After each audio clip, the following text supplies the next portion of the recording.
की आवाज direct Pakistan border पर्यंत जावा पाहिजे. बोलो भारत माता की जय जवान जय जवान वंदे वंदे.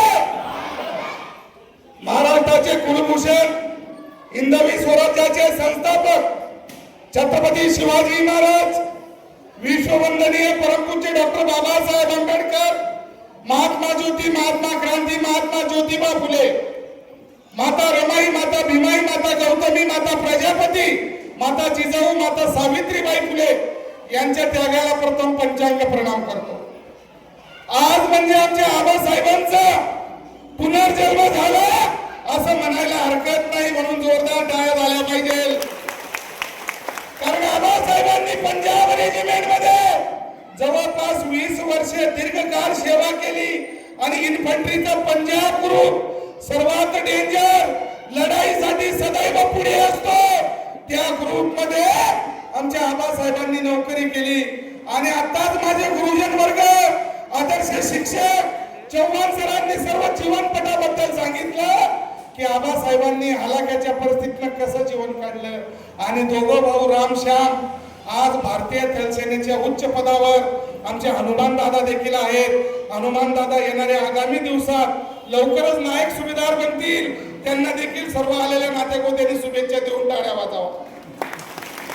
आज दोघं भाऊ या भारत मातेच्या रक्षणासाठी या मातेने पाठवले. त्या मातेचा विचार करा की प्रसंगाभावी तुमचा आमचा मुलगा टिव्हिशनला गेला, 5 मिनिटं लेट झाला तरी विचार करतो. तर त्या मातेने 9 महिने त्या बाळांना पोटात बाळगलं आणि 18 वर्षाचं करून या भारत मातेच्या रक्षणासाठी पाठवलं. आज ती माता मंचावर आहे. मातेच्या नावाने देखील टाळ्या बनतात आणि त्या वाजल्या पाहिजे. कारण त्या आईचं बलिदान फार मोठं आहे. दोघं पुत्र असे घडवले, ते भारत मातेच्या रक्षणासाठी आले आणि पती परमेश्वर साठी स्वतःची एक किडनी दान केली. आणि 2016 मध्ये आमचे दादासाहेब वाल्मिक गुंजाळ स्वर्गवासी झाले. मग त्या मातेचं बलिदान बघा किती आहे. आणि निश्चित रूपी ते सासू सासरे मांडोळे परिवार खडकी यांनी छातीवर दगड ठेवून आमच्या आबासाहेबांना मुलगी दिली, कन्यारत्न दिले. कारण काही काही ठिकाण फौजीले पुरी मिळतच नाही की सांगते ज्यालाच करणे मग पोरं काय होईल की याचं खरं नाही तर माझ्या मुलीचं काय होईल. 56 इंची छातीच्या छातीवर दगड ठेवणारा गुंजाळ परिवार आणि आमचे गुंजाळ साहेब, त्यांचे सासरे देखील आहेत आणि मामा देखील आहेत. त्यांचं जेवढं कौतुक केलं तेवढं कमी असेल. अच्छा, हा, हनुमान दादांना मुलगी दिलेली आहे, ते देखील फौजीच आहेत. निश्चित रूपी त्यांचंही नाव आणि त्यांचे उच्च विचार हे निश्चित रूपे आज तुमच्या समोर मी मांडतो आहे. साहेबांची सासरवाडी जळगावची आहे. आमच्या जळगावच्या सुद्धा सासू सासऱ्यांचं आम्ही कौतुक केलं पाहिजे आणि जोरदार अशा सासू सासऱ्यांबद्दल टाळ्या वाजल्या पाहिजे. चलो असो काही नाही. प्रसंगाभावी तुम्हाला माहिती आहे आर्मीत जाणारा कोण असतो, तो फक्त गरीबाचा मुलगा असतो, शेतकऱ्याचा मुलगा असतो. आज भारतात अदानी, अंबानी, टाटा असे मोठे मोठे समूह आणि ग्रुप आहेत, उद्योगपती आहेत. मला सांगा एकाचा तरी मुलगा आर्मी मध्ये, पोलीस मध्ये किंवा कुठे काही देश सेवेत तुम्ही बघितला का? नाही. फक्त शेतकऱ्याचाच मुलगा जातो आणि त्याचा बाप त्या काया मातीशी संघर्ष करतो. येरे येरे पावसा म्हणतो. म्हणून माझा शेतकरी जेव्हा पेरेल तेव्हा राष्ट्रपतीपर्यंत जेवेल आणि माझा सैनिक जेव्हा सीमेवर उभा राहील तेव्हा आपल्या घरामध्ये आपण स्वतंत्र आणि एकदम आपल्याला महफूज असं हे करू आणि आपल्या घरट्यात राहू शकतो. म्हणून जेवताना माझ्या शेतकऱ्याला आठवण करा आणि रात्री झोपताना माझ्या सैनिकाला नमन करा. टाळ्या थांबल्या नको पाहिजे. कारण आबांचं बलिदान हे 20 वर्षे पंजाब रेजिमेंट साठी आहे. पंजाब रेजिमेंट मध्ये तकरीबन 90% लोक पंजाबी असतात. आपण थोडस जर जळगावकडे गेलो तरी भाषा बदली होते. कारण हो तुकडे आलता रे, केव्हा चालला रे, एवढी भाषा बदली होते. तरी म्हणतो आपल्याकडला नाही दिसत बरोबर, आपला खानदेश पट्टाना नाही शे. हे तर पंजाब रेजिमेंट मध्ये होते. ते लोक कंप्लीट पंजाबीत भाषा बोलतात. पाजी की तू जानलं की तेरा नाम की शे की गल्लो गई गल्ला करी जानदा. तुम्ही काय समजणार? पंजाबीत बोलतात. तर 20 वर्ष आबासाहेबांनी कसे काढले असते. आणि सैनिकाच्या जीवनात होळी, दिवाळी, ईद कुठलाही सण नसतो. आपल्याकडे 12 महिन्याचे 12 हिंदू रीतिरिवाजाप्रमाणे सण असतात. आपण गोड धोड पुरणपोळी आमरस बऱ्याचशा गोष्टी खातो पितो आणि आपण एन्जॉय करतो, आनंद घेतो. पण फक्त त्या फौजीच्या पत्नीला, त्या ताई साहेबांना कालनिर्णय बघून जगावं लागतं. कारण प्रभू तिकडनं सांगतात मी एप्रिलमध्ये सुट्टीवर येणार आहे. एप्रिलमध्ये गलवान सारखं, पुलवामा सारखं, ऑपरेशन सिंदूर सारखं कुठलं तरी हृदयस्पर्शी कारण घडतं, राजकारण घडतं, त्याच्यावर घडवलं जातं आणि त्या सैनिकाची सुट्टी कॅन्सल होते. आणि ती माता फक्त टीव्हीवर न्यूज बघत असते की माझे प्रभू येणार होते, आले नाही, सुट्टी भेटणार होती, भेटली नाही. वरून मीडिया दाखवते की गलवान घाटी में 20 जवान शहीद हो गए, पुलवामा में 45 जवान शहीद हो गए. तर त्या मातेच्या कुंकुवात दम, आज त्या मातेच्या कुंकुवात दम म्हणून साहेबांचा 20 वर्षाचा कंतड प्रवास संपन्न झाला. आणि फौजी साहेबांची सुट्टी संपल्यावर त्या मातेला सर्व घर सांभाळावं लागतं, नाता गोत्याकडे बघावं लागतं, माना सन्मानाने जगावं लागतं. डोक्यावर पदर, पतीचा आदर, संसाराची कदर आणि तिलाच म्हणावं खरोखर इंडियन बदल. पण ताईच्या नावाने जोरदार टाळ्या वाजवूया. का तुम्ही मला सांगा, फौजी साहेब जर 40गाव मध्ये कुठेतरी हाऊस घेतलं, त्यांच्या बाजूला शिक्षक साहेब राहतात, ग्रामसेवक अप्पा राहतात, तलाठी राहतात, ते संध्याकाळी बायको मुलं घेऊन दाबेली खायला जातात आणि ताई फक्त न्यूज आणि निर्णय बघते. हो कसे दिवस काढते. आणि फौजी साहेबांना ज्या दिवशी आपल्याकडे होळी दिवाळी असते ना, बटव्यामधनं फोटो काढून घेतो, रडून घेतो, डोळे पुसून घेतो. का की त्याचा बटवाच त्याचा परिवार आहे, त्याचे आई वडील त्या बटव्यात आहेत, मुलं बाळ त्या बटव्यात आहेत. आणि तो ओपन चॅलेंज देऊन कोणासमोर रडूही शकत नाही. रडायला लागला तर तुमचे माझ्या सारखे सांगतील या बानटची नोकरी करायची जीवावर येते म्हणून रडतोय बरं. पण त्याला ती अश्रू येतात, माझे मुलं कसे असतील, माझी पत्नी कशी असेल, माझी आई कशी असेल. अहो प्रसंग अभावी आज खडकी गाव आणि तरवाडे पेठगाव यांची नाळ जुडली आहे. बरेच सोयऱ्या दाऱ्याचे नातं होतं आहे. तर माझे वडील वारले 2.5 दिवसानंतर फक्त 5 मिनिटं मला बॉडी बघायला मिळाली, माझ्या किस्मत मध्ये होती म्हणून. तर काही सैनिकांना आई वडील पत्नी सुद्धा भेटत नाही. हो हा सैनिकांचा विषय आहे.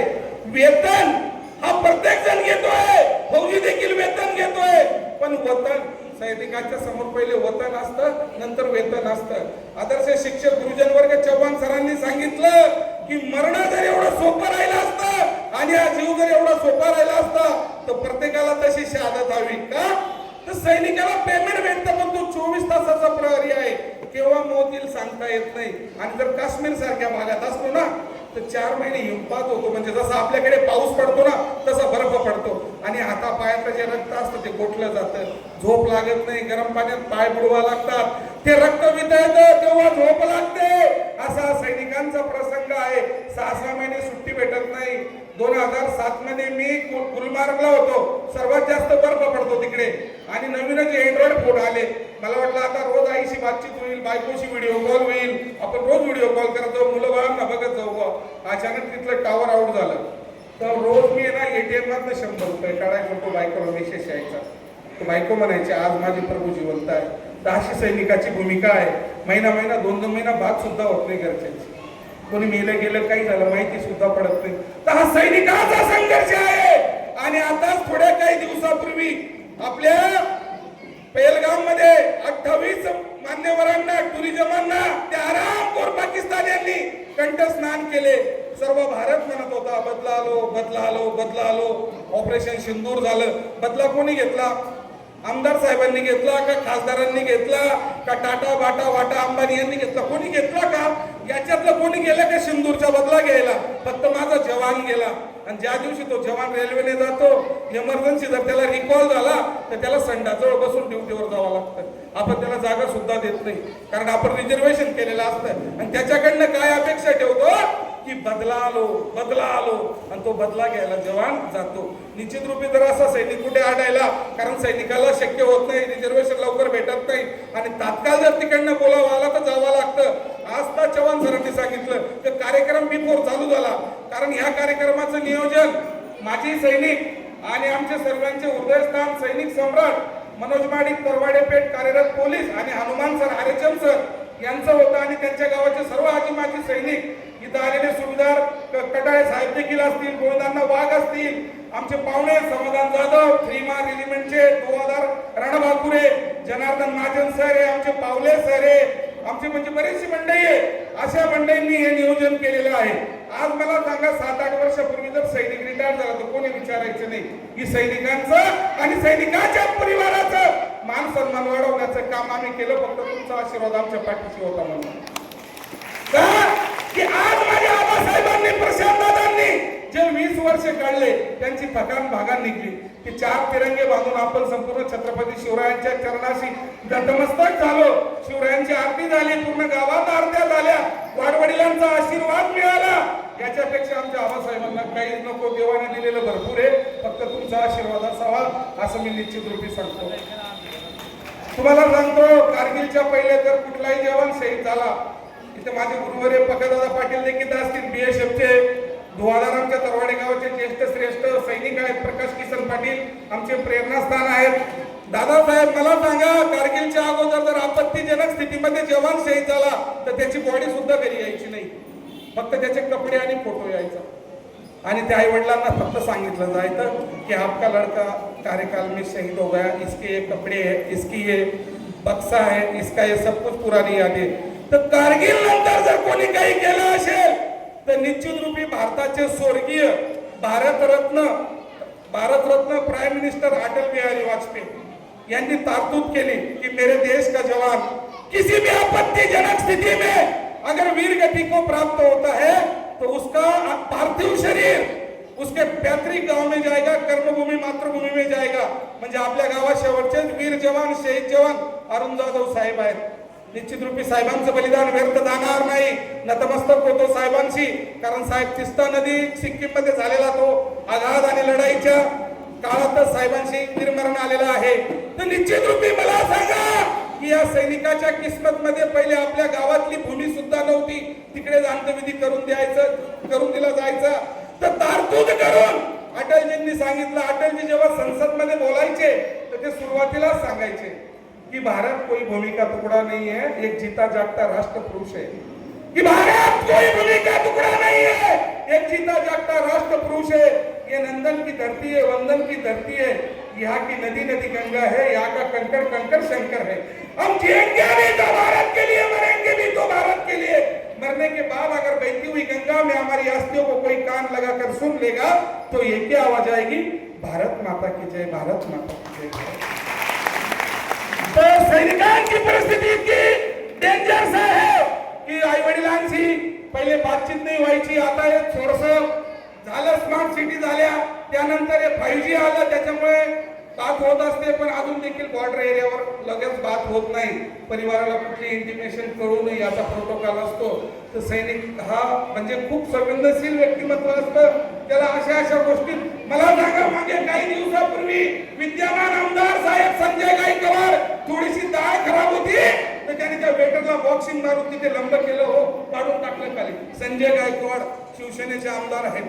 साहेबांनी डाळ खराब होती म्हणून त्याला मारलं. अरे तू बॉर्डरवर जाऊन बघ, 6-6 महिने डब्याचं जेवण करावं लागतं. हो 6-6 महिने तिथली कुठली मॅन्युफॅक्चरिंग नसते, फक्त गरम पाण्यात तो डब्बा टाकायचा, तो फोडायचा आणि खायचं. ते जितू सरांना विचारा, मागे बसले त्यांना विचारा, किती फूड खावं लागतं.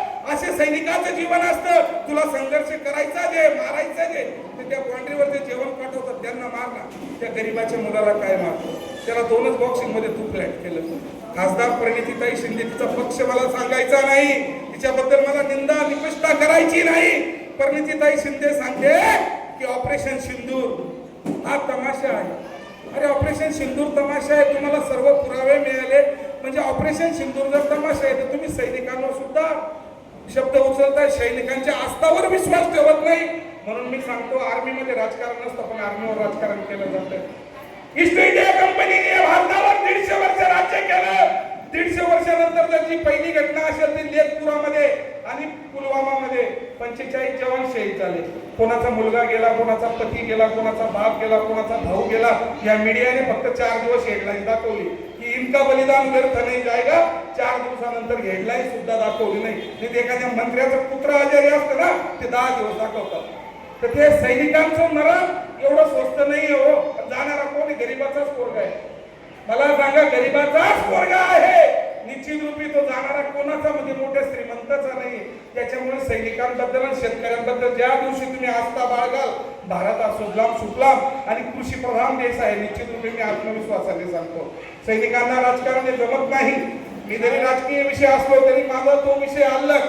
आमचा सर्वप्रथम विषय असला की चाळीसगावच्या सर्व सैनिकांना, माझ्या खानदेशच्या सैनिकांना मान सन्मान मिळाला पाहिजे. त्यांच्या परिवारावर कुठली आच नको आली पाहिजे आणि माझ्या सैनिकावर कुठला आघात झाला नको पाहिजे. या कामासाठी आमची टीम तत्पर तयार असते. सैनिकांचा विचार करून एक मला दृष्टांत आठवण येतो. एकदा असं एक सुंदर गाव असतं आणि त्या गावाच्या बाजूला एक मोठं पिंपळाचं जुनं झाड असतं.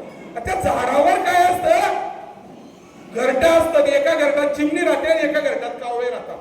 5 कावळे एक चिमणी राहत असते.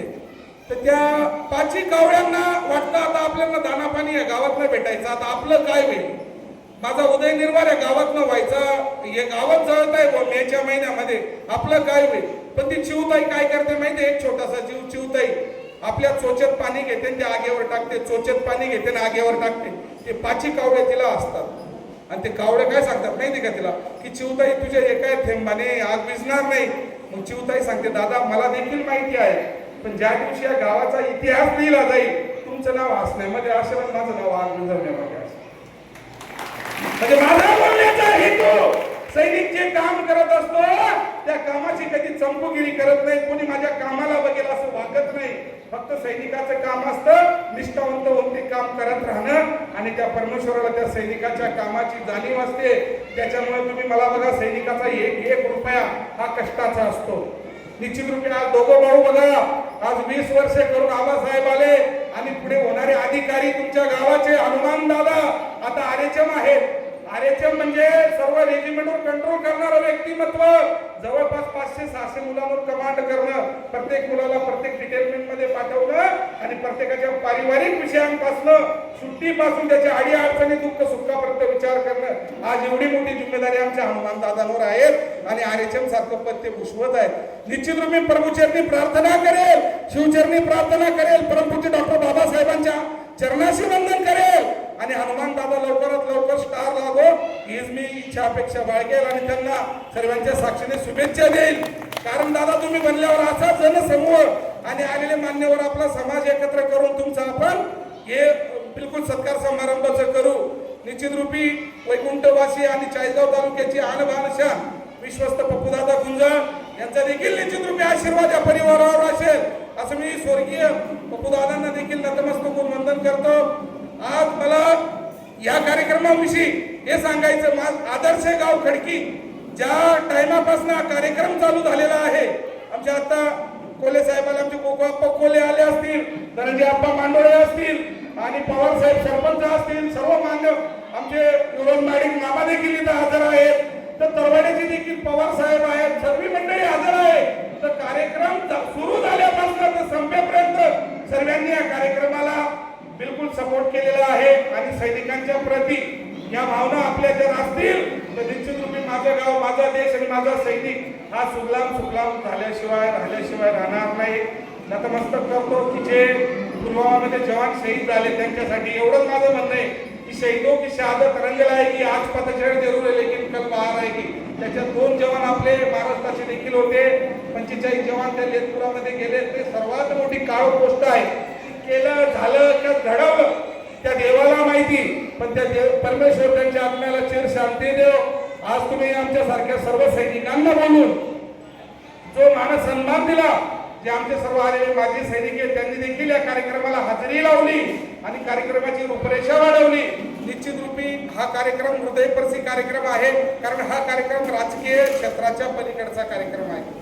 या कार्यक्रमाला आम्ही राजकीय गालबोट कधीच लागू देत नाही का, की हा कार्यक्रम सर्वांसाठी आहे, गोरगरिबांसाठी आहे, सर्व समाज धर्मियांसाठी आहे. सैनिकांमध्ये जातपात धर्म हा कधीच नसतो. सैनिकांमध्ये फक्त माणुसकीचं एक नातं असतं, ते नातं जपणारं हे सर्व काही.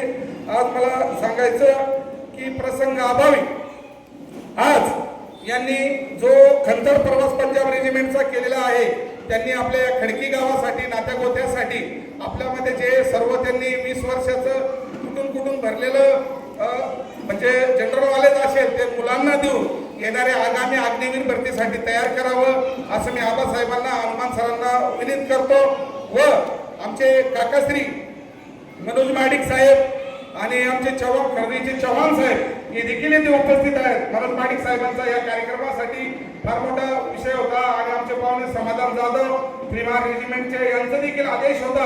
गोविंदांना वाघ, जनार्दन नागेन सर, आमचे पावले साहेब, सर्वांची आमचे पकादादा पाटील, जितू भाऊ यांचा सर्वांचा आदेश होता की आबासाहेब आमच्या गावामध्ये हा कार्यक्रम झाला पाहिजे. तर निश्चित रूपी अवधानाने माझ्याकडनं कुठे शब्द चुकला असेल मी निश्चित रूपी आपल्या चरणाशी नतमस्तक होतो, माफी मागतो. आणि तुमच्या समोर बोलणं म्हणजे माझ्यासारख्याने सूर्यासमोर पंक्ती लावण्यासारखे. माझ्यापेक्षाही मोठे मोठे वक्ते बसलेले, पण एक सैनिक होण्याच्या नात्याने तुम्हाला आदेश केला त्या आदेशाचं पालन करून 2-4 वेडेवाकडे शब्द मी मांडले. सैनिकांची फक्त मी भूमिका मांडली. आम्ही वक्ते प्रवक्ते नेता नगरी कुठलाही काही विषय नसून एक सैनिक आहे. आमच्याशी ज्या घडलेल्या घटना आहेत त्या तुमच्या समोर मांडलेल्या आहेत. निश्चित रूपी जर कोणाचा मुलगा आर्मीमध्ये असेल तर त्या सुनबाईला थोडं जीव लावा. का की तुमच्या सुनबाईला फक्त तुम्ही एवढं म्हणा की बेटा जेवण करून घे. कारण सुनबाई त्या तुमच्या मुलाचा फोन आल्यावर एवढंच सांगेल की मी मजेत आहे, तुम्ही मजेत राहो. म्हणजे सैनिक मजेत तर आपला देश मजेत, हे म्हणायला काही हरकत नाही. त्याच्यामुळे माझी विनंती असेल जर कोणाचा मुलगा कार्यरत असेल तर त्या सुनबाईला जोपर्यंत रिटायर होत नाही तोपर्यंत जीव लावा. कारण आता बघा आबासाहेब आणि ताईसाहेब त्याच आईला सांभाळतील, त्याच आईने त्या सुनबाईला सांभाळला असेल. जिवंत उदाहरण तुमच्या समोर आहे. बाकी मी एवढा वेळ बोललो, तुमचा टाइम घेतला.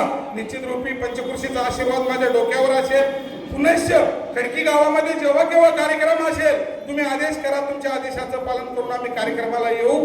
आणि माझे 2 शब्द थांबवतो. जय हिंद, जय महाराष्ट्र, जय जवान, जय किसान.